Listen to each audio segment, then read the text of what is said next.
Добрый день, дорогие друзья! Cambridge Assessment English рад приветствовать вас на нашем вебинаре. Если вам хорошо слышно, пожалуйста, отправьте реакцию в чат, поставьте плюсик.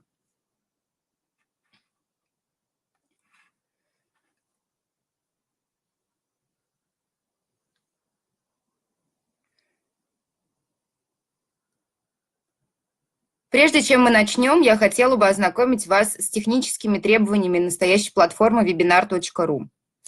Мы рекомендуем использовать браузер Google Chrome для комфортного просмотра вебинара. Вы также можете использовать приложение на своем мобильном телефоне. Если у вас возникают проблемы со звуком или видео, пожалуйста, перезагрузите страницу вебинара. Если проблема сохраняется, то вы можете отправить в чат команду !support и написать свою проблему. После специалист технической поддержки свяжется с вами и поможет решить проблему. Пожалуйста, будьте активными участниками, оставляйте свои вопросы, комментарии в чате, либо в отдельной вкладке Questions, вопросы. Мы с большим удовольствием на них ответим. Запись этого вебинара будет доступна в ближайшее время. Обычно на подготовку записи требуется 1-2 дня. После мы обязательно с вами поделимся записью и презентацией. Мы видим, что у некоторых участников нестабильное интернет-соединение.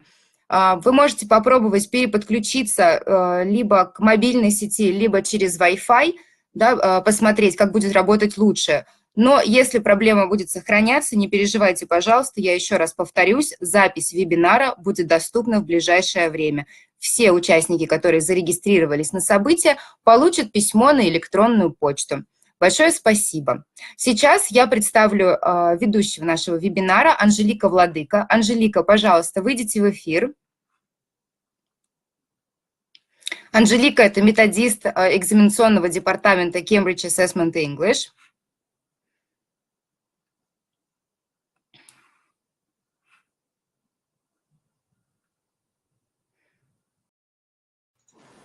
Hello. Здравствуйте. Hello. How are you today? Good. How are you? Good, I thank hope you. everyone is happy. Yes, absolutely. Can you see your slides? Can you see the slides if everything okay? Okay, great. Let's start. Let's start. Hello again, everyone. I'm really among the teaching community. And today I would like to speak about Cambridge exams and make sure they are as inspiring to you as they are to me, both as a Cambridge assessment presenter and as a teacher, who I have been since 1991. So first of all, I would like to ask you a question. Do you prepare students for Cambridge exams? If yes, which levels? Can you please type in the chat box? If you are not preparing students for Cambridge exams, please put a minus. So I could see how many of you are familiar and whether we have to go deeper or be more general on the things.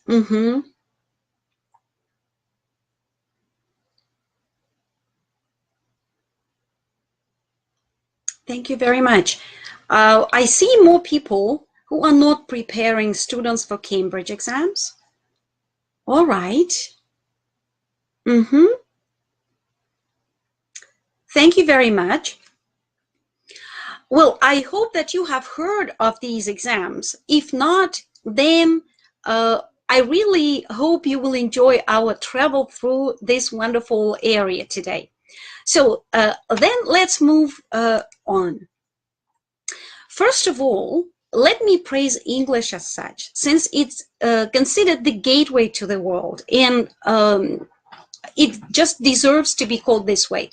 Because about 1.8 billion people today speak English around the world, and 375 million among these are native speakers.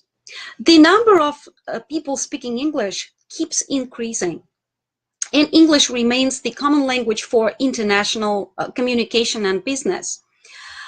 our students need English or may need it for education, for employment, for traveling around the world, and just for getting connected with other people throughout the world, no matter where in the world they reside or what nationality they are and what their native language is. That is why we have to provide students with the opportunity to develop their language proficiency. What is assessment? Assessment is a really essential part in our daily life because we teach and we assess and we are assessed on a daily level. We believe that well-developed assessment is an essential part of effective learning because it helps focus our learners on what is important to learn. On the one hand, it indicates the standards to be aimed at.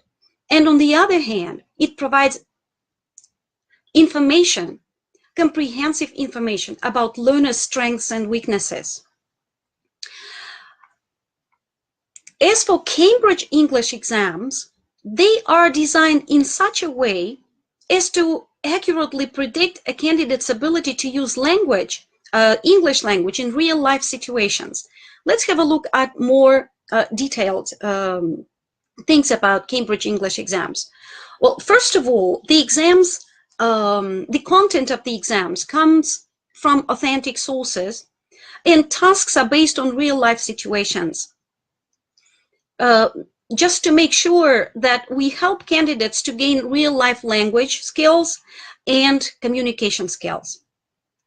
The exam tests all the 4 language skills like reading, writing, speaking, and listening, as well as knowledge of language structure and its use. We have the speaking part of exams from key to proficiency has a paired format. So the candidates are talking to each other when they are being tested.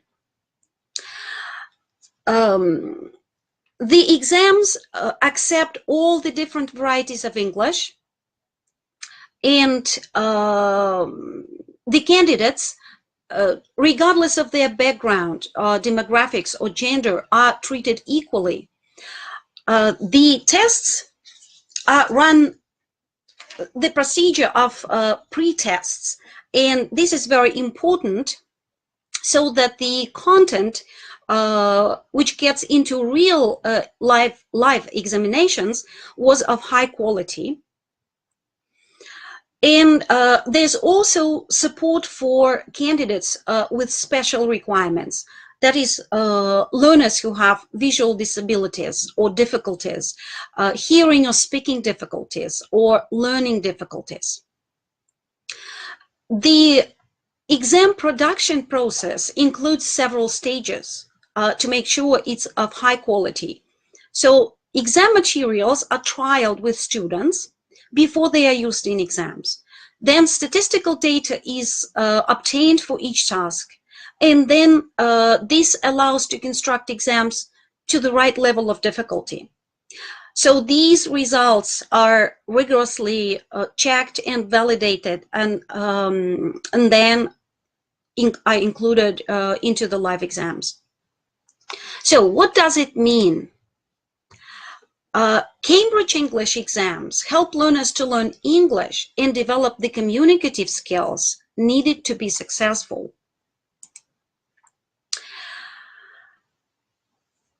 It is important for candidates, for teachers, for employers, for governments, for universities and schools in general, because they give confidence. They give confidence in candidates' English skills and the trust in the qualification they hold. So Cambridge exams are aimed to respond to the needs of learners, I mean the students that we teach, and the teachers, and improve their qualifications as well. Today we're speaking about Cambridge exams for learners. Cambridge main suite includes a range of exams. Cambridge Young Learners, which include 3 levels: starters, movers, and flyers. Cambridge Key, Cambridge Preliminary, Cambridge First, Cambridge Advanced, and Cambridge Proficiency. At the school level, we comprise Cambridge Young Learners, Cambridge Key, Preliminary, and Cambridge First. Some schools do well and their students take advanced, and there are cases when students move even to proficiency. But actually, our students are expected to demonstrate a B2 level of knowing the language and the abilities of using the language at this level. So to start with, we can't but speak of the so-called CEFR. This is the Common European Framework of Reference of Foreign Languages. All Cambridge exams are aligned to this Common European Framework of Reference. And according to it, we have the levels subdivided into 6 A1, A2, B1, B2, C1, and C2 levels.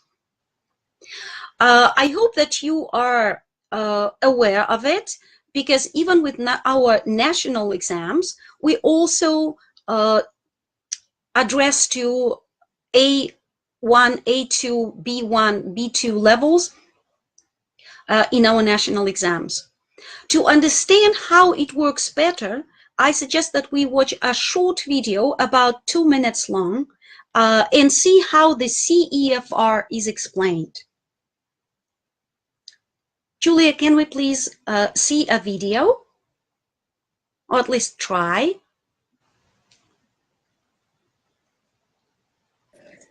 Yes, of course. Just a second. I'm uploading the video. Thank you very much. At the moment, I'm sharing in the chat a link to YouTube in case you have some problems with the video on this webinar platform. If you don't have sound or any other problems, please watch the video on YouTube. Just a second.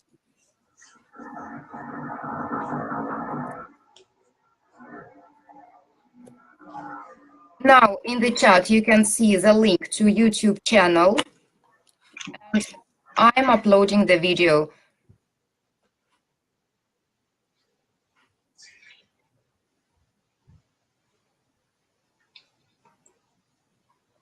Angelica, please mute your mic.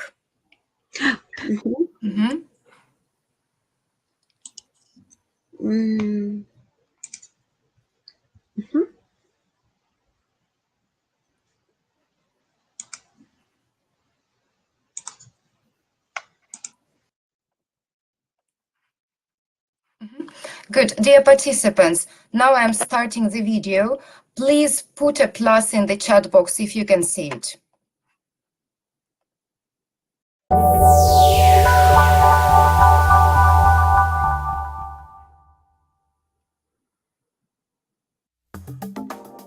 As a language learner or teacher, you may have heard of Common European Framework of Reference, or CEFR. But what is it, and why does it matter for English language learners? It's actually pretty simple. Different learners have different levels of language ability, but opinions about your English level can be subjective. Your friends may think your English is good, but an employer might think it is not good enough, and you may be better at some skills than others. For example, you may be able to read better than you can speak. We need a clear, objective way to describe language skills that everyone can agree on. This is what the CEFR provides. The CEFR breaks down language learning into 6 levels, which it calls A1 to C2. The starting point, A1, describes a very basic language level. As a learner, you can move up the levels until you reach proficiency, C2 level. This is a really advanced level. By describing what you can do in reading, writing, speaking and listening, the CEFR will tell you where you are on the journey from beginner, A1, through to proficiency, C2. There are many Cambridge English exams available for different ages and stages of learning, all matched to CEFR levels, from young learners through to university and the workplace, or simply for travel. The CEFR was developed by the Council of Europe with extensive support from University of Cambridge ESOL examinations. People from all over the world use the CEFR to explain what level of English they are at and what level of English they need. It is used by learners, teachers, universities, governments and employers. The CEFR has been very influential, and not only in Europe. It's been published in more than 35 languages, and descriptions of individual languages have also been developed. Cambridge is a partner in the English Profile programme, which provides very useful descriptions of English grammar and vocabulary at each level of the CEFR. Understanding your language level will help you to achieve your goal, whether it's going on holiday abroad, studying at school or university, or getting a job. And that's why the CEFR levels are useful for everyone.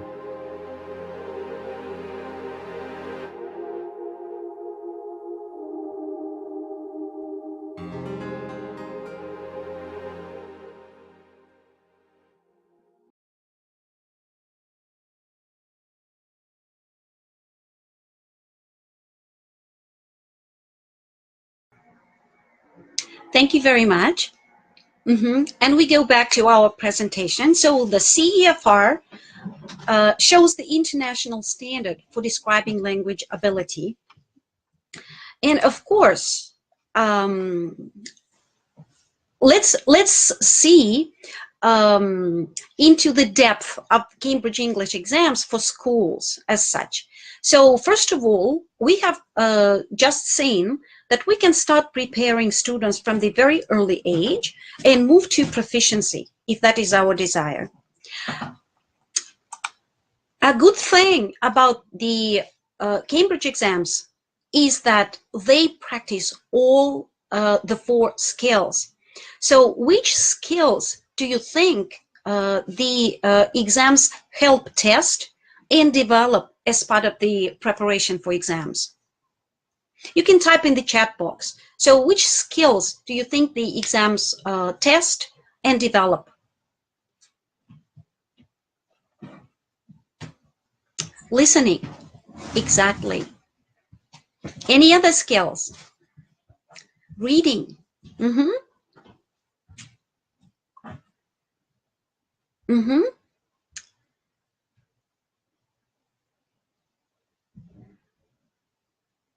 Listening, reading, excellent. Speaking, very good. Writing. These are the 4 major skills, right? Do you think any other skills may be included into this? Are there any other skills that are being practiced or that may be practiced? Listening, reading, and use of English. Grammar is also tested and is developed. So when we prepare the students for the examinations, we are not just doing the practice tasks in the format, right? We develop the skills. So we have to understand that preparing for Cambridge English exams is about developing all kinds of skills. And not only these 4 basic skills, listening, reading, speaking, and writing. Let me share the next slide with you. So we develop listening, reading, speaking, and writing skills. We develop communication skills. We develop interaction skills, initiating, decision-making, because when the students work in a pair and discuss the options at A2, or B1 level or B2 levels, they have to come to a decision. Collaboration and flexibility, because they will never know the responses of the other person, so they have to be flexible in how to react to this or that. So this is about the skills. When students prepare for Cambridge English exams, they also have the experience of practicing their universal exam strategies. Which universal exam strategies can you think of that might be useful for any kind of exams? Not just Cambridge English exams, but any exams. What are the strategies our students need to have that will help them perform successfully at an exam? What do we need to teach them? Which strategies shall we teach them or equip them with? Well, let me, decision making, right. Let's imagine the students got a written test. They start with listening. So what would be a good strategy? Or the reading or the writing test. So what is a good strategy? What about instructions? We have to teach them to carefully read the instructions, because they have to follow the instruction that they can read or that they can hear, right? What else? If it is writing, for example, and they are given a task to write something, what is a good strategy to teach our students?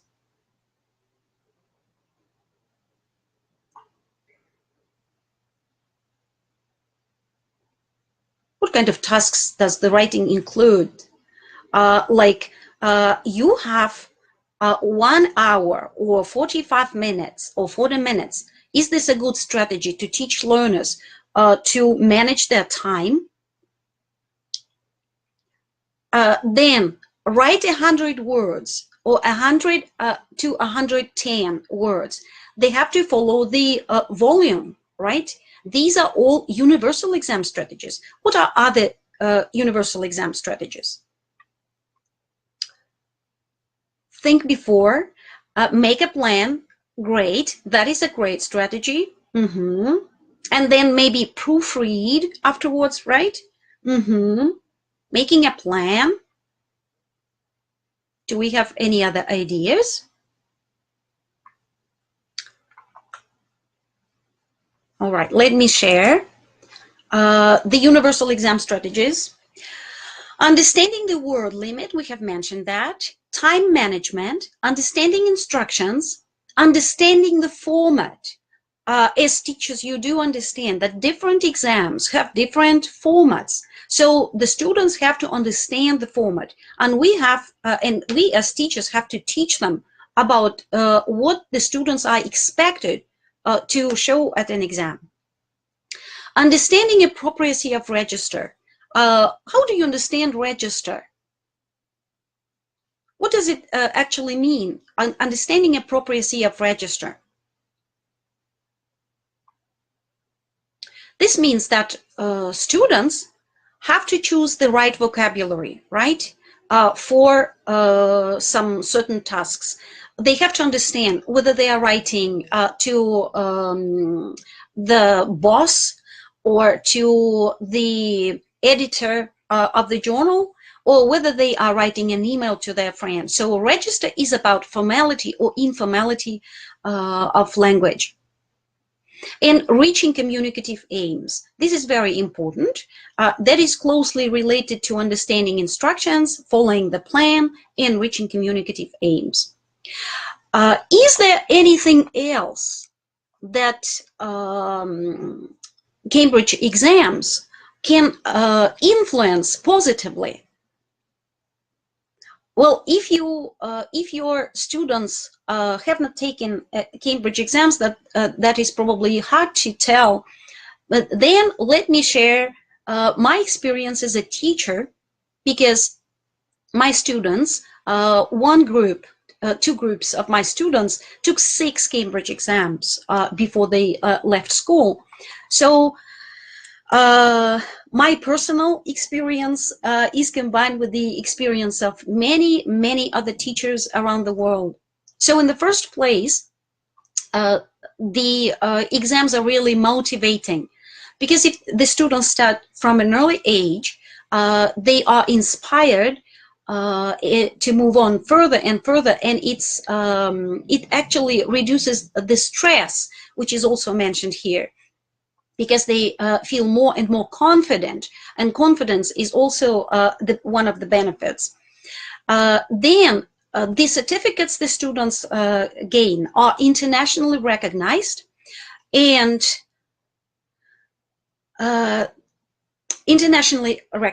they never expire.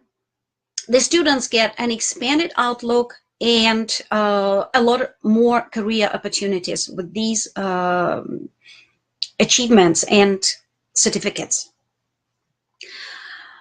One of the teachers expressed her opinion about studying early and prepare young learners for Cambridge exams. Preparing pupils for Cambridge English exams at an early age with step-by-step progress and in a safe classroom environment will empower them to succeed in all levels in the future.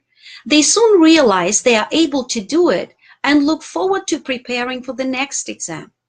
This is very important. So I would like to start with young learners as the first, but one of the most important steps to take to higher levels.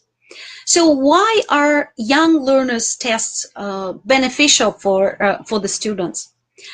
First of all, it's a friendly way to test the level of language. The students get colorful brochures, which are really enjoyable to complete and look more like entertainment. These tests are standardized, which is good, which means that all the students, all the children in the world are in the same fair situation and in the same conditions. A great benefit is that these exams provide independent assessment. A very well-trained team of Cambridge examiners and assessors work on providing this independent assessment. It's crucial for teachers, parents, and learners to get this independent assessment. And it gives the learner the true picture of where they are in language learning and shows where they can move, as well as showing to the teacher. And if the student is improving in taking the tests, in getting better and better results, it's really motivating. And getting a certificate is also motivating for young learners because it's really nicely designed. And just like we have mentioned, it gives them experience in exam taking. This builds up their confidence, and they get stronger and stronger in the areas that need to be developed even better, and they can see how to improve in all the areas of language. These tests or the preparation materials, many of which are free for the teachers to use. They are downloadable, and they integrate into the school curriculum really well, because the topics that are covered in Cambridge English exams are similar to the topics that we normally cover in primary school. These topics include toys, body, clothes, colors, animals, family and friends, sports and leisure, the world around us, places and directions, transport, school, food and drink, home, time, work, weather. So if you have some extra classes, you can teach students and prepare for the exams apart from being in the classroom.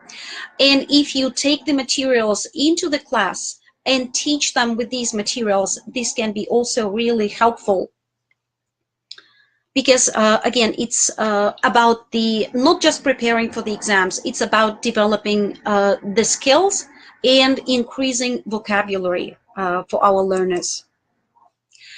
So which materials can we use? You can download the Handbook for Teachers, which includes all the information about the parts of the test, about the timing, about the assessment criteria, and the example writings with the grading and comments.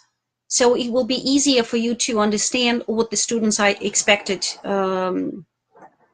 at an exam. And there are also sample papers. They are really nice and colorful. Yes, everything is downloadable for free. That is the, you will have the link at the end of the presentation. It is cambridgeenglish.org, where all the materials are downloadable for free. And the sample papers have the papers for all the levels, starters, movers, and flyers. And in all the papers, listening, reading and writing, and speaking, audio is also downloadable, so you can practice and see how it works. They are just like they come at the exam, bright, colorful, and nice to work with. So the task types include the ones and are subdivided into 3 areas: listening, reading and writing, and speaking. The listening tasks will include the tasks like listen and draw lines, for example, between the name and the person in the picture. Write a name or a number. When the students have the question, they listen and then write down the name or a number. And the name is normally spelled, so they have to know how to spell the word or how to understand the spelling. They have to know the alphabet.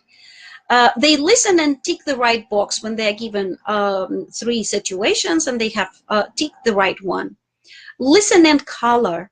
At earlier stages, listen and color and write. They may be asked to write one word in some certain place of the picture at all 3 levels, and match the picture with the person at a higher level, like A2 flyers. The reading and writing tasks may include yes, no about the pictures. For example, at starters level, this is, these are. They have to agree or disagree and tick or put a cross if they disagree. Then another task is unjumble letters in a word, that is at starters level, or complete the gaps in the story with a word, or choose the right response, or put the responses in the dialogue in the correct order, or fill in the gap with a word, the preposition, the verb. That is more of a use of English task. They're given several options and they have to choose from these options.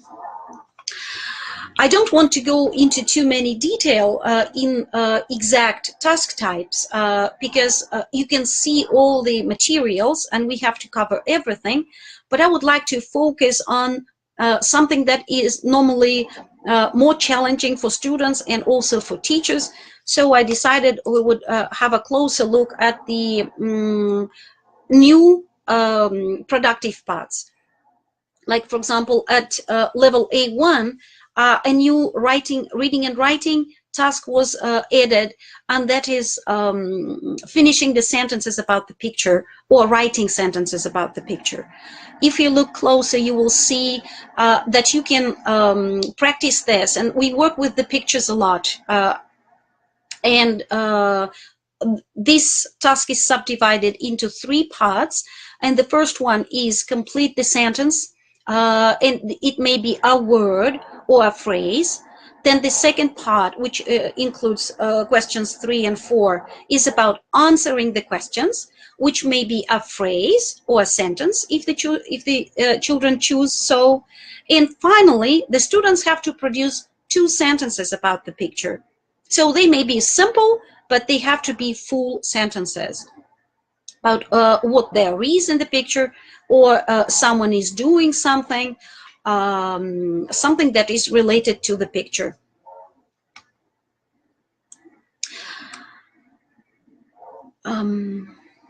So the next part is a new part at the flyers level. And here the students have to write a short story about 3 pictures.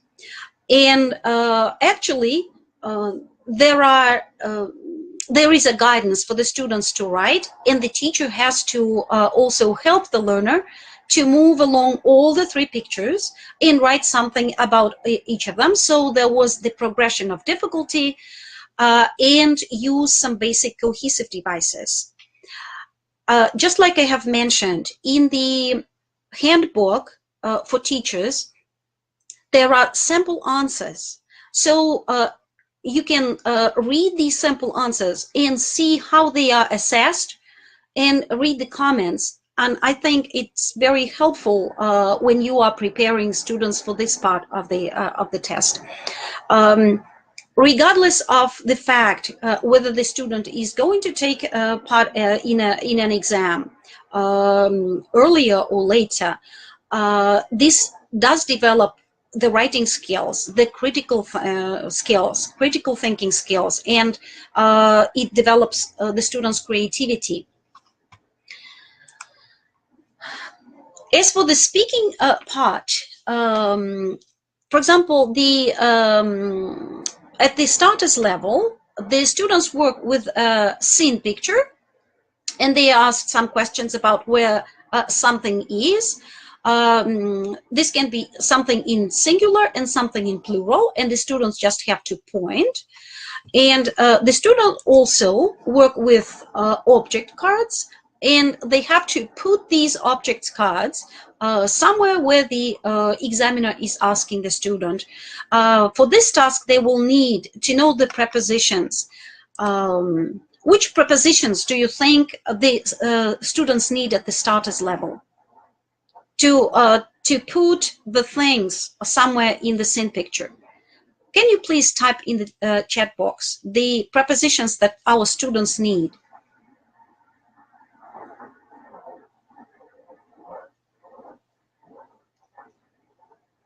Good. In, at, on. In, on. Any other prepositions? Under. Next to, right. Between is a good one. In front of, behind. I see that many of you write over or above, right, or at. How can we know whether the students need these prepositions or not? How can we know which prepositions will be included and which will not? You can find all this in the handbook, where there are vocabulary lists and grammar structures lists. I think I'm very sorry. I hear these sounds. Are they distracting? I think we have repair work going on somewhere in the building.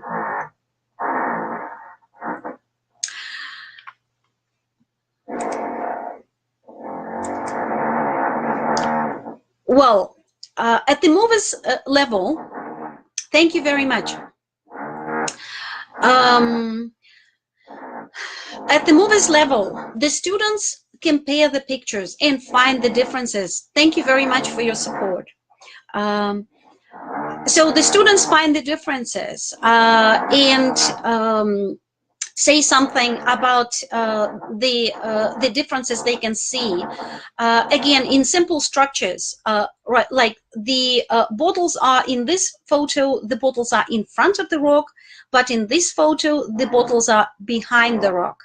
Or in picture 1, I can see a ball in the water, but in picture 2, I can see the boat in the water, etc. Here there are clouds, but here there is the sun, etc. It's a fun activity to do in the classroom, just even while following the school curriculum, right?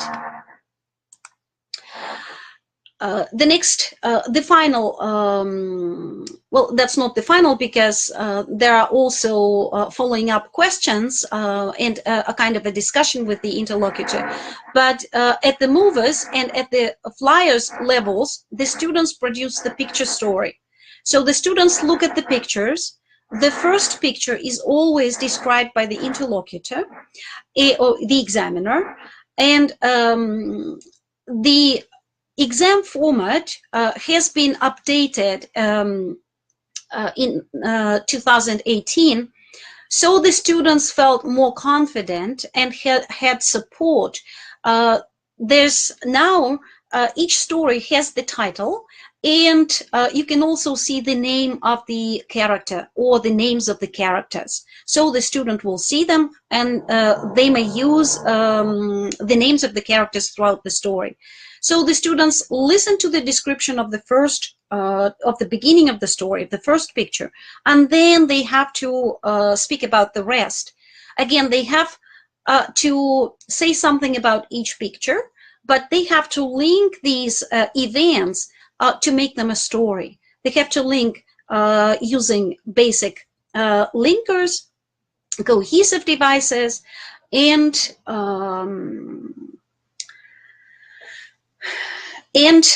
tell a story. Simple but nice. This is a really useful task for the students, regardless of any exams. So you can practice this and develop students' speaking skills. There's also a task at the movers level. Find the odd one. The students look at the 4 pictures and they have to choose one that is different from others. They have to explain why this picture is different. And actually, different students may find different options in one row. You know, if the student can give the a sensible or a reasonable explanation, then it can be accepted. So there's no just one correct answer, but it has to be reasonable, of course. Also, a fun activity to practice in the classroom. At the flyers level, the differences are a little different because we can notice the progression of difficulty, and the examiner says that they would describe their photo, while the candidate has to say how their photograph is different. The student can see both photographs actually, and they can. This may be helpful for them to see. And like, for example, the examiner may say, in my picture, there are 3 lamps, and the student may respond, but in my picture, there are 4 lamps. So the pictures are very similar, but there are some slight differences. Also really good to practice. And in the classroom, this may not be you and the students. You can put the students in pairs, and one may act as an examiner, for example, and the other as a student, or one can be just the leader, and the other one may swap over the roles afterwards. This is a fun activity to do, and the students usually like these activities. Another great activity is interacting. And it's good to put students in pairs, or even do the mingling activities. That is when the students get the information that they lack. One student, like for example, here we have 2 people, Robert and Sarah. One person has the information about Robert's favorite restaurant, and the other person has the information about Sarah's favorite restaurant. At an exam, it's normally the examiner first asks the questions, and then gets to know the information that they lack, and then the student asks the candidate asks the examiner these questions. So here a good strategy is to practice asking questions, and it's really important because these are lifelike situations, and the students may practice asking questions at a very early age and feel confident in this. So the picture story at the flyers level is practically the same as at the movers level. The only difference is that the number of pictures increases. So here you can also see the name of the story, the names of the characters, and 5 pictures, while at the Movers level there were 4 pictures. The examiner also describes the first picture to tune the student or the candidate into the story, and then the student produces their own story, just like the continuation of the beginning.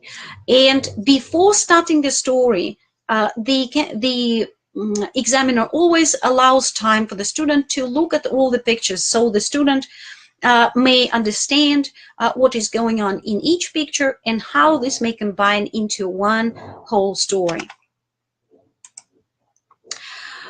So what else can be helpful to you? Just at the same site where you can download the handbook for teachers and the sample papers, you can also download the word lists and the word list picture books, which you can use as posters and also practice all kinds of things, practicing prepositions and clothes. They are actually arranged topically, so you can work with them during the class when you are talking about this or that topic with the students, depending on your school curriculum. You can also go to the World of Fun site. Here, the information is arranged according to the levels, starters, movers, and flyers. They also have a lot of free downloadable materials, including flashcards and songs and lesson plans and hints and tips for the teachers. So please feel free to explore and use the materials from this site. You can also, at this major site, cambridgeenglish.org, you can find the preparation materials. That's where you can download all the materials, and also you can find the link to online activities, including songs and interactive games, which you can also use in the classroom, or which your students can use when they are at home. So after this basic level, the students get prepared to move to the next levels, which are key, preliminary, and first. The more exams the students take, the more experience they gain, the more confidence they gain. Again, to cover all the tests in detail will probably misguide you and give you the wrong idea of where this or that task is. So I will probably leave a lot of space for you to be directed to handbooks, which you will be able to download from the same site for all these levels, for key, preliminary, first, and higher, and sample papers as well. So you can go through the materials related to the task types related to listening, reading, listening and reading, and also writing. And we will see some of the most challenging things, like at an earlier age and at an earlier stage, all the 4 skills are comprised. This is true for key, preliminary, and first as well. And I would like us to focus on productive parts, especially the speaking parts, which are new. For example, at a key level, which will be also good to use in the classroom because they help students really use the language for communication. The students may work in groups or may work in pairs, or you may start as a whole class. Like one of the tasks, for example, is, here are some pictures that show different hobbies. Do you like these different hobbies? Say why or why not. It is also level A2, which is similar to A2 flyers, but it is a little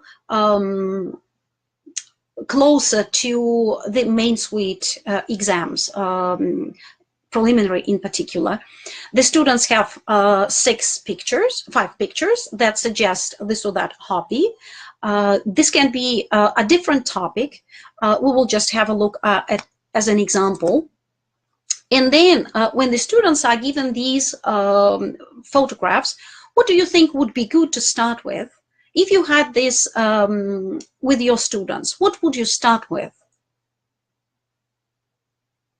Would you allow them to immediately start communicating and say why they like and whether they like it or not? You know, very often teachers are afraid of approaching this task because they are not aware of how complicated the speech should be. And actually at A2 level, it shouldn't be that complicated.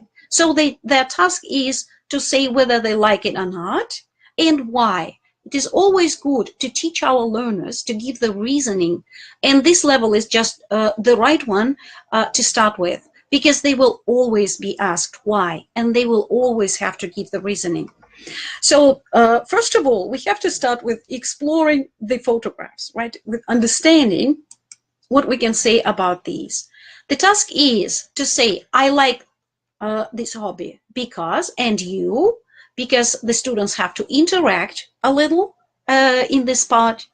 I think this hobby, for example, in our case, is, and give an adjective which will describe the hobby. What do you think? Do you agree? This is a very basic, very simple interaction, but it is really useful.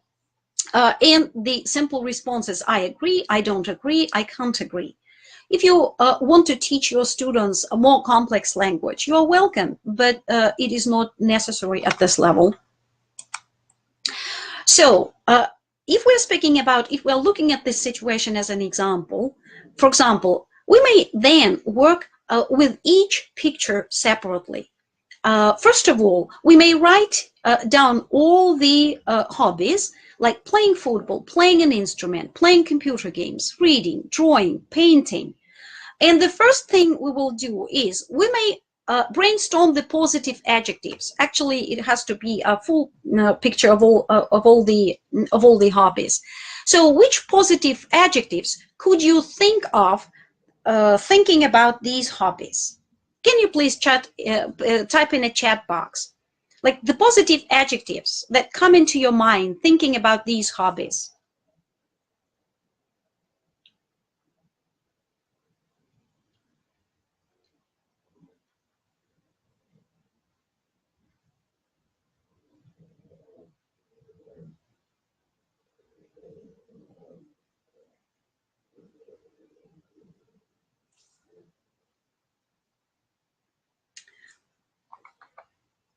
Did I lose you?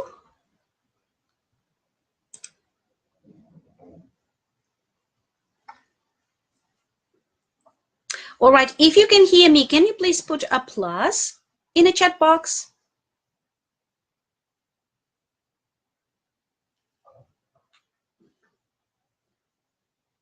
Yes, good. Thank you very much. Exciting, interesting, good for health. Excellent. Victoria, thank you very much. Great. Creative, energetic. Thank you, Leah. Elvira, thank you. Angelina. Vera, great. Wonderful. Okay, let's see. So you can see that we can just make this list long, and students are welcome to brainstorm their own adjectives, right? Exciting, interesting, fun, brilliant, fantastic. Well, you know, some teachers say like interesting is an overused word, and I agree with them. But actually, if the student just uses it once, then it's okay. We just have to teach our learners not to overuse some vocabulary. Even if it is a wonderful word and the student keeps using it again and again and again, then it just does not have the same effect on the examiner or on other people if you keep repeating this. So after we have brainstormed positive adjectives, we may also focus on negative adjectives. Which negative adjectives do you think your students might produce? Which negative adjectives might describe all these hobbies? Boring.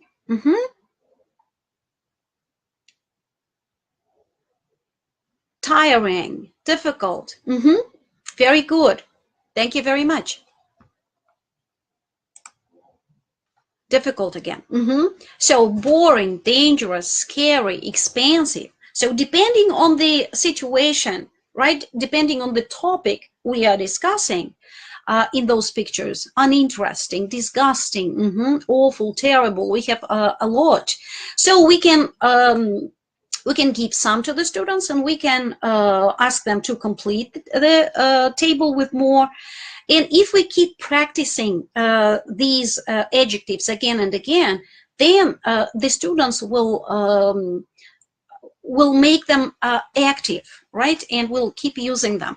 And then after we have brainstormed all the positive adjectives and negative adjectives, now the students are ready for the interaction. And then they may interact, describing each photograph, each hobby. So then the students will be asked questions by the interlocutor. Do you think beach holidays are fun? Do you think city holidays are interesting? Do you think camping holidays are exciting? Do you think walking holidays are expensive? Do you think holidays in the mountain are boring? That is because they had the more information about the holidays. So this information comes in the handbook for teachers. And looking at the samples, where you can find not only the information for the candidates which aim at key for schools, but also just for key. So you will have two handbooks and double materials because they differ slightly. The format is the same completely. So you can use the materials from both books. And here you have the example. So one is about hobbies from Key for Schools, and the questions come from the one that is aimed at Key. And of course, you have the Key, the holidays types preceding these questions. And if you practice these things, you will see the adjectives that are suggested here are simple: fun, expensive, exciting, boring, etc. And then the students may use the gerunds to describe the hobbies or the holidays, like beach holidays, city holidays, camping holidays, walking holidays, or holidays in the mountain. Or they may describe, I like to go, or I like going to the mountains, I like to spend time in the city, etc. And then the interlocutor will finalize. So candidate one, Mary, for example, which of these holidays do you like best? And you, Dmitry, which of these holidays do you like best? And the students have to also say why. It can be really short, but they still have to give the reason why. To finalize this talk about the holidays, the students may be asked two questions. They will be asked two questions. Do you prefer to go on holidays with your friends or with your family? Why? And what about you, Mary? Which country would you like to visit in the future, Mary? And you, Dmitry? So these are very personal questions, and these are related to the pictures that they have discussed. So they shouldn't be difficult. And again, these tasks are aimed at developing the communications skills, and they will develop fluency. The more confident they will be, the better they will perform at the exam. In the one of the challenging areas is assessment. Many teachers keep asking questions about how this or that is assessed. And the handbooks for all the levels are included into the, include the assessment scales, where you can see the areas that the students are assessed on. the different bands, what the students are expected to produce. In this presentation, which you will be able to download, you will find the assessment criteria with highlighted keywords, but you can do it yourself when you have time, or when you are interested in a particular exam at a particular level. You can highlight the necessary words that make a difference from a different band, and you can actually do it with your students, because students understand assessment better than we can imagine, and then they can use it while listening to others and while assessing themselves. So use this. So at this level, the students for their speaking, they are assessed in grammar and vocabulary, pronunciation, and interactive communication. So we will not go into too much detail again, but everything is accessible to the teachers, and you can know what you have to prepare your students for. Speaking of preliminary, we will also, that is the next stage, and here we start with speaking part 2, because speaking part 1 for both levels includes very personal questions, and part 1 is actually aimed at relaxing a candidate a little, because even though the examiners are very kind and welcoming, the exam is an exam, and some students feel stressed. So to relax a student, to let them feel more confident, they are asked some very simple questions, which do not demand an extended response. They still have to give a full answer, but these should not be extended stretches of language. And then in part 2, the students describe a photograph. They may follow a plan. Again, in the handbook, you can find the instructions and the backup prompts. That is the support the students may gain. And they may use this as, and you may suggest this, you may offer this to your students so they could use it as a plan. Like here it's highlighted, talk about the people or the person in the picture, talk about the place, talk about other things in the photograph. Using the plan or learning to use the plan is good, and it can help students as a universal exam strategy, because later when they are taking their national exam and following the plan describing a photograph, this may give them the understanding of following it. Even in writing, when they write, they also have the plan they have to follow, and many make mistakes because they forget about the plan. So to describe a photograph, which is also wonderful and can also help increase vocabulary and use and vary the structures, grammatical structures they use, and help our learners improve their and develop their fluency, speaking fluency. They need to describe a photograph, they need vocabulary, they need detailed description and cohesive devices to be successful. How can we practice this in the classroom? What else can we speak about? When looking at the photograph, here we have the two photographs, because one will be described by one student and candidate, and the other will be described by the other candidate. We may start again with one picture and practice in class, so they can speak about the place, the people, activity, objects, colors, atmosphere, time of day. There are a few more things students could speak about when looking at the photograph. What are these things? Which things would you add?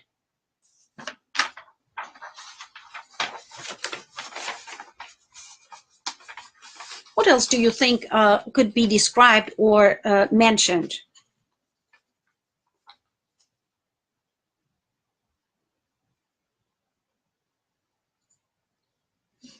Like, for example, emotions. Excellent. Emotions.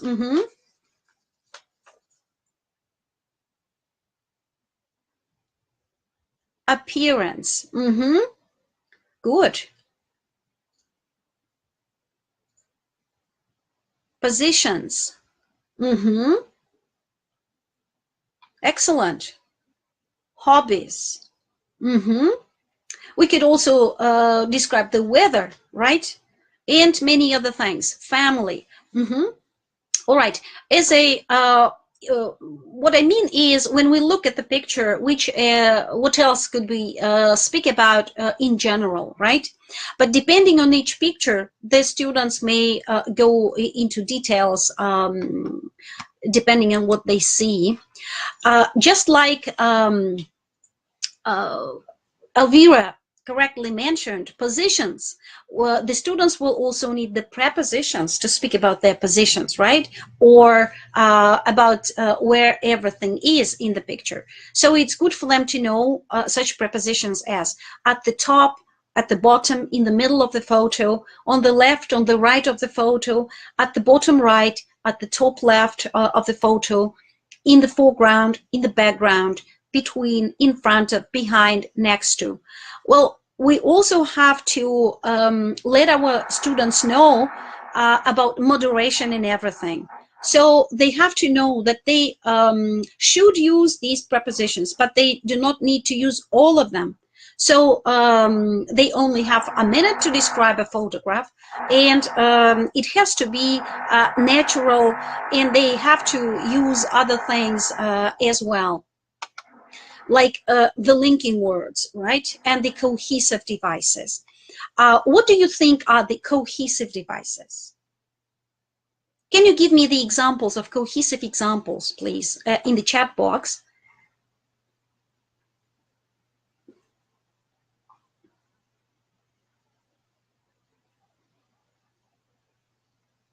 So the cohesive devices make our speech more logical, right? They link the sentences or the phrases within the sentences. So what are the examples of cohesive devices?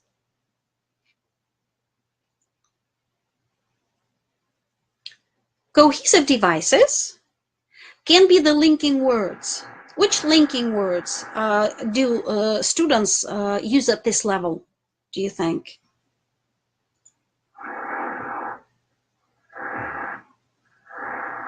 Like the linking words like and, but, or, then, besides, in addition. Yes, excellent.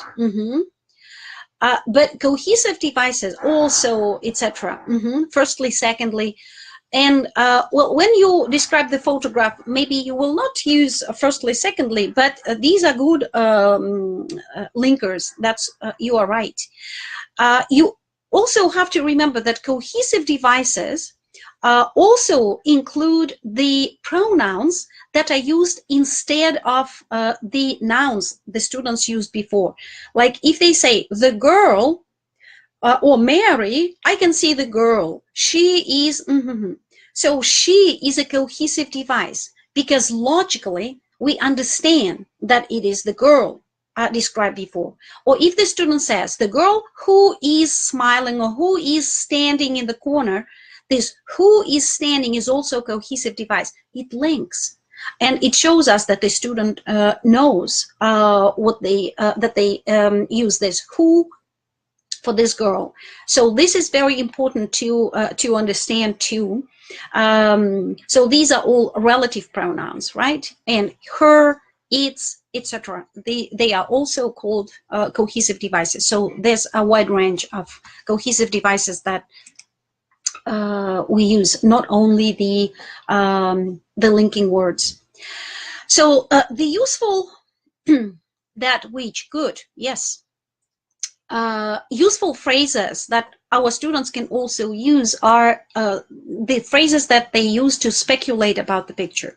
So they may say it's clear or it's obvious that he or she looks, and use an adjective describing an emotion, seems an emotion. And even though we have a very simple word, happy, It's like interesting, right? We use it very often. But here we have the intensifier, really happy, and it makes a little more flavor to this phrase, right? Or to this word. Perhaps, probably, or maybe. There's no doubt they are enjoying doing something. I'm sure they are bored, excited, interested, etc. So these phrases that are highlighted are also really good for the students to use, and they will have a nice effect.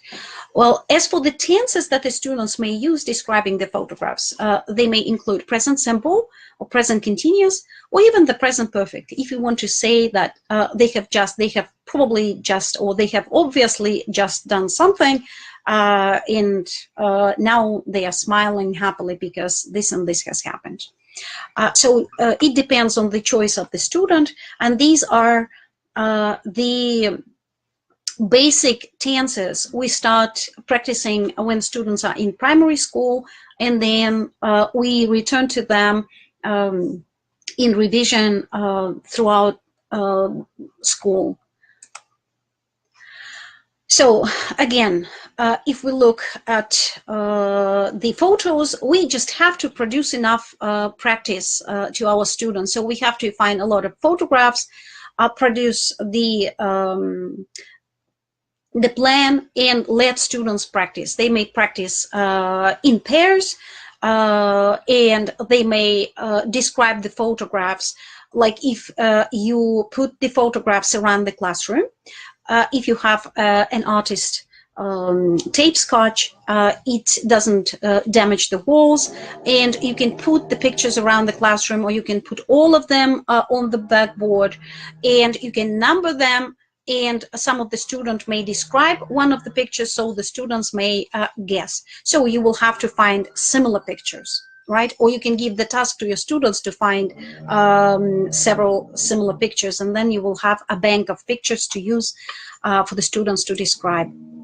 The next part is a discussion, and the students have to come up with the options.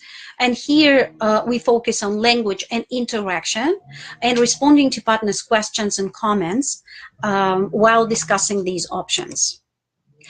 I have to attract your attention to the handbook. You can find it on page 57. This is what the teachers often ask about. Candidates should not worry if the interlocutor stops them before they have reached a conclusion. This is because they have filled the allocated time. They are not assessed on whether they complete the task. So when the students are given the situation, and they look at the options, like which is the best gift to give to a person who is going to have a birthday, or which is the best place to go for a holiday. So the students cannot see the time, right, or the clock. So they may be confused about coming to a conclusion, and they are not penalized there. But as for my students, when I teach my students, since I think it is typical for a Russian teacher to expect that the students have to reach the communicative goal, right? If they are asked to come to an agreement, then they have to agree about something. So if you are practicing this in the classroom, you may tell your students to agree about something at an early stage, and then just decide, well, why don't we look at more examples? So they may agree about something and then move on to something else. Our patience is being tested today. Well, I will give you an example of a task that is tested on this at this level. Some students from a small village school are going on a trip to their capital city. Here are some activities they could do there. Talk together about the different activities they could do in their capital city, and say which would be most interesting. So this is a really lifelike situation, and the students negotiate about the different options, right? So here's another task. Here you can see if there were places in the first one, Here, they are going on a day trip, walking in the mountains with the teacher, and they have to choose the different things that they might take with them that would be most useful. So again, it's up to you to decide whether the students will agree at the end or in the beginning and then continue talking. The only thing is that they have to keep talking. Do you think this kind of task could be useful for your students in your classroom if you practiced it? If you think yes, put a plus in the chat box.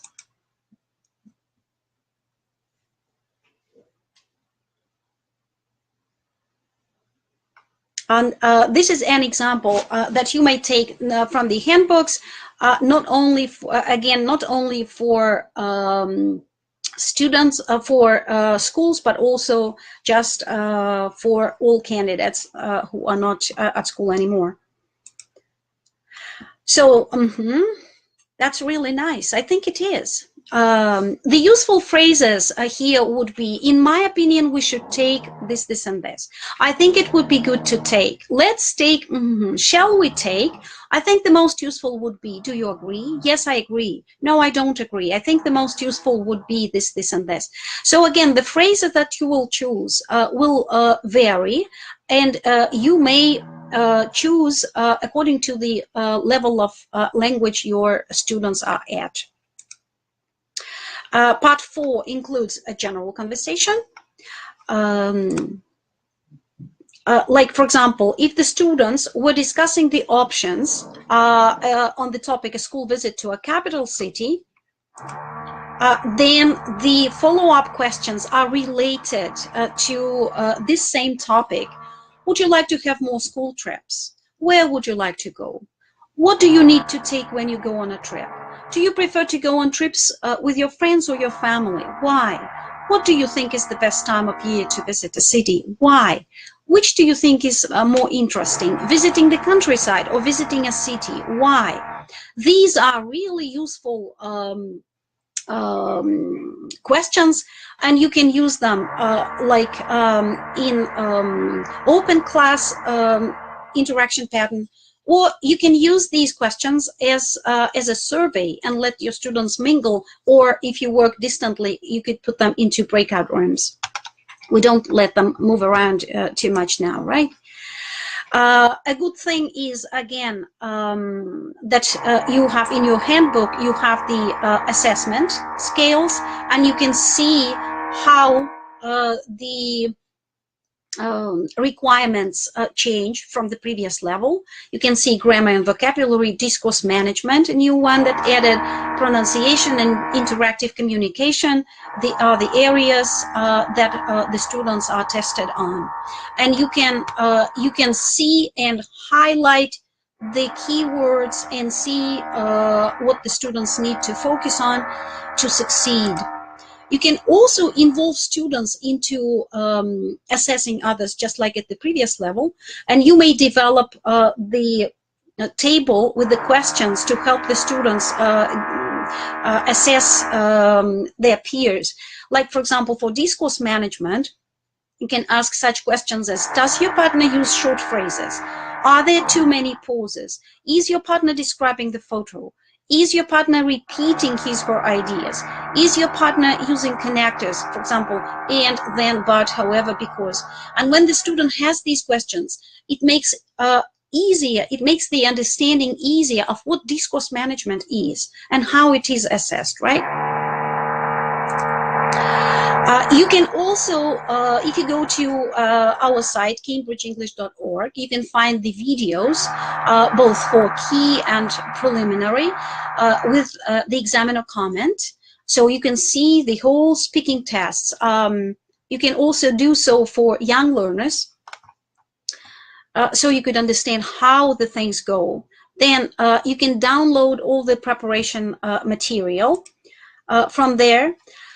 There are also options for not only for paper-based, but also for computer-based exams. And they start from young learners. There are the learners may get all the options. They can listen and read and write, and they will be speaking arranged for them. But how can the student know of their level? You have to start somewhere, right? So you can go to cambridgeenglish.org and find the option that will allow you to choose the right level. And then you will go through different tasks. This is for young learners, the reading and writing, the listening. And then you will see how well you have completed for the course, what your score is. And it will let you know where you can start preparing for. This is not only for young learners, it can be for adults or for students, for school students. And the students will see their level and start preparing for this or that exam. Or they may do this test, print screen, and send you as a teacher so you could see where your learners are.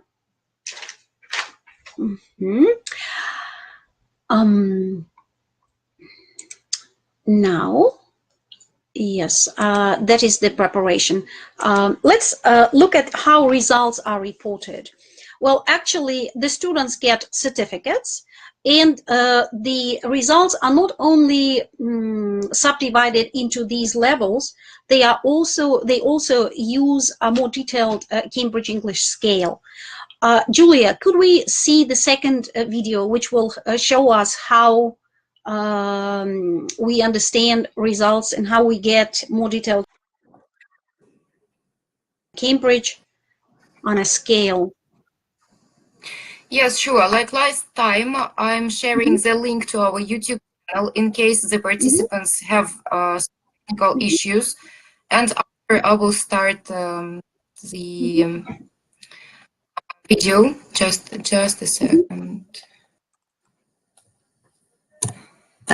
Okay, here is the link to our YouTube channel to watch the video. And now I'm uploading the same video to this webinar platform. Please put a plus in the chat box if you can see the video. Thank you.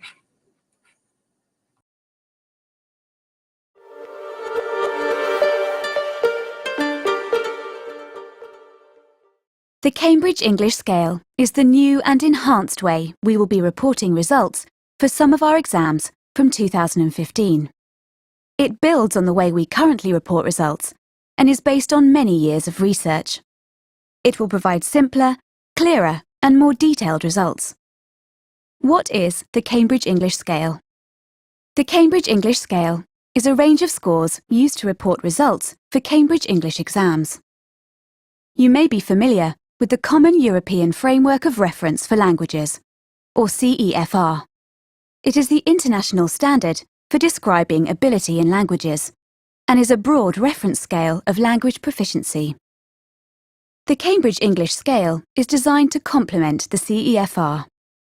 The difference is that the scale gives a more detailed result than the CEFR alone. See how both of these candidates are at level B2, but their scores on the scale show that one has a higher level of English than the other. Results for almost all Cambridge English exams will be reported on the Cambridge English Scale, starting with Cambridge English First, including First for Schools, Cambridge English Advanced, and Cambridge English Proficiency. IELTS is mapped to, but will not be reported on the Cambridge English Scale. Our exams are focused on different levels of the CEFR, and they are mapped to particular points on the scale. No matter which exam is taken, the same level of ability is represented by the same score. So, a candidate who scores 185 taking Cambridge English First would be expected to achieve 185 in Cambridge English Advanced. This will make results easier to understand. It will also be clear to see how a learner progresses through our exams. How does it work? Scores on the Cambridge English Scale replace the standardised score and the candidate profile.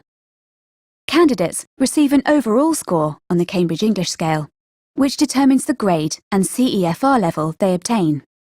Candidates also receive scores for each language skill they are tested on: reading, writing, speaking and listening, and use of English. Looking at the new statement of results, you can see what the candidate has achieved in each of the different skills, and how their performance in one skill compares to performance in another. These detailed results make it simple to describe the level of language skills needed for university admission or employment. Candidates and teachers also benefit from having better information about performance, making it easier to identify areas for improvement. Want to know more? The Cambridge English Scale is based on our extensive research and has been developed in response to feedback from users of our exams. To find out more, go to cambridgeenglish.org/Cambridge English Scale.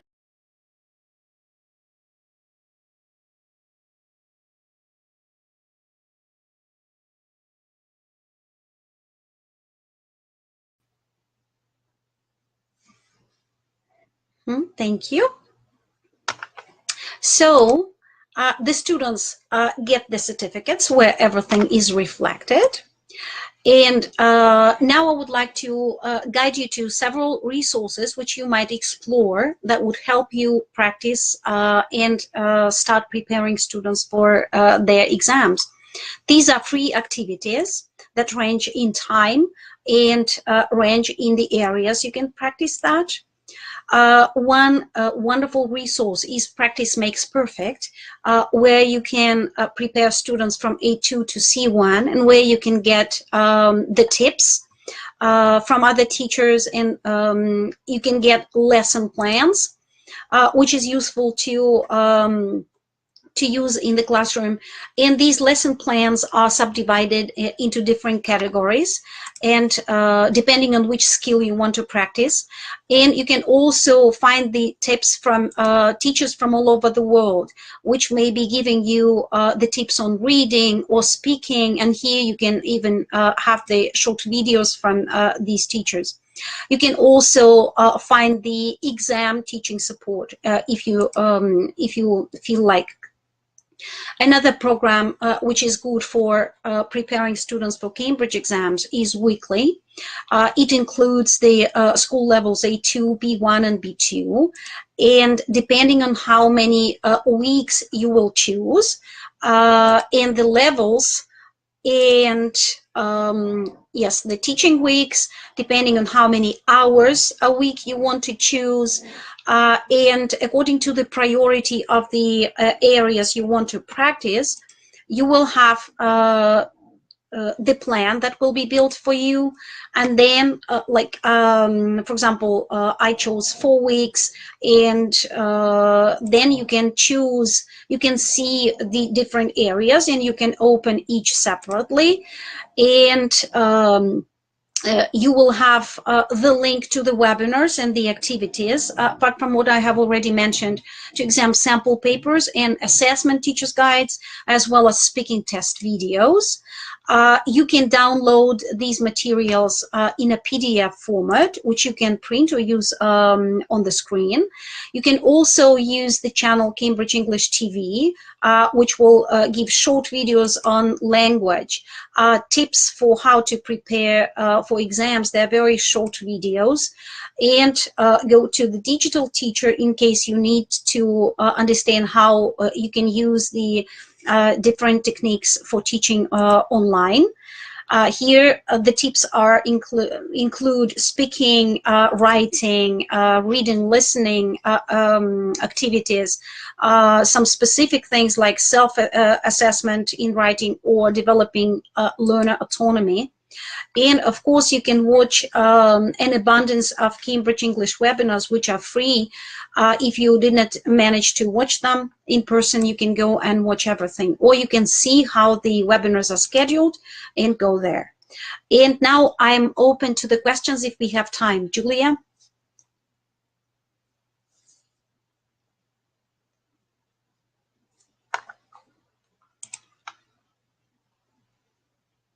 Sure. If there are any questions, please ask them in the chat or in the question box. We will answer. Please, you're welcome with the questions.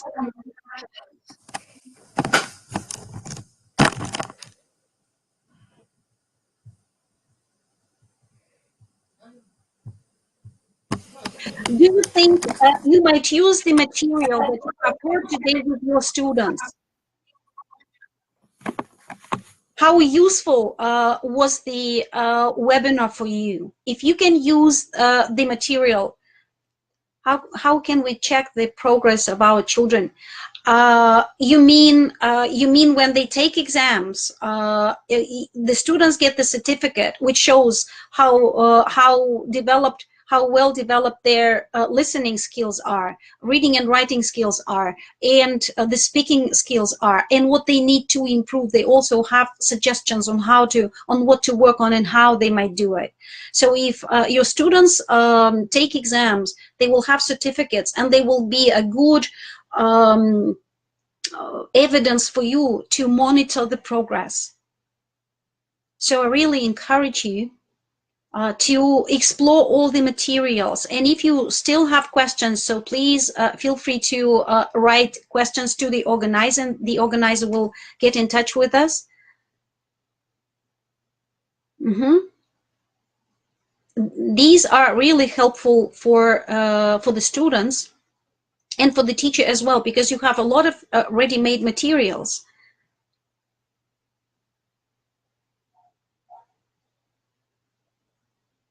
Do we have more questions? Or maybe some reflection, feedback? Give me some feedback.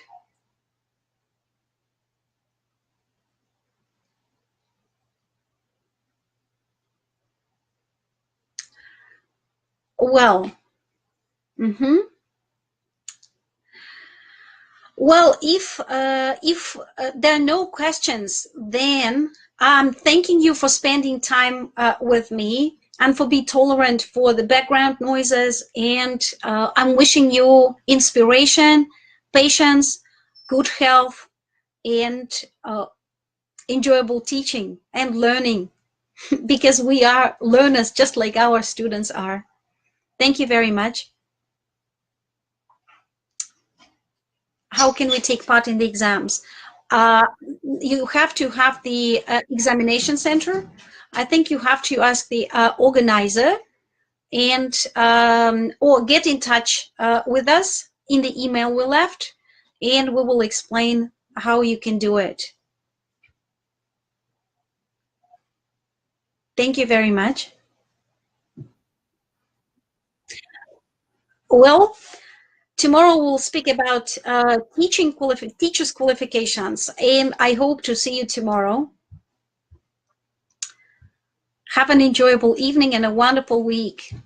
Monday is Monday.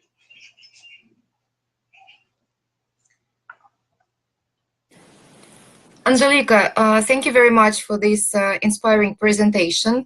Lots of useful information, and I think that our dear participants just need some time to digest all the information. And after, in case you have any questions, please contact us. We will be happy to talk to you a little bit later. As I said before, the recording of the webinar will be available in a couple of days. We need to convert the recording and prepare the materials for you. When registering for the webinar, you entered your email address, so we will send you a newsletter that will include the webinar recording, your certificate of attendance, and the presentation. Thanks a lot for today. It was a real pleasure. And enjoy the week, enjoy the rest of the day. Thank you.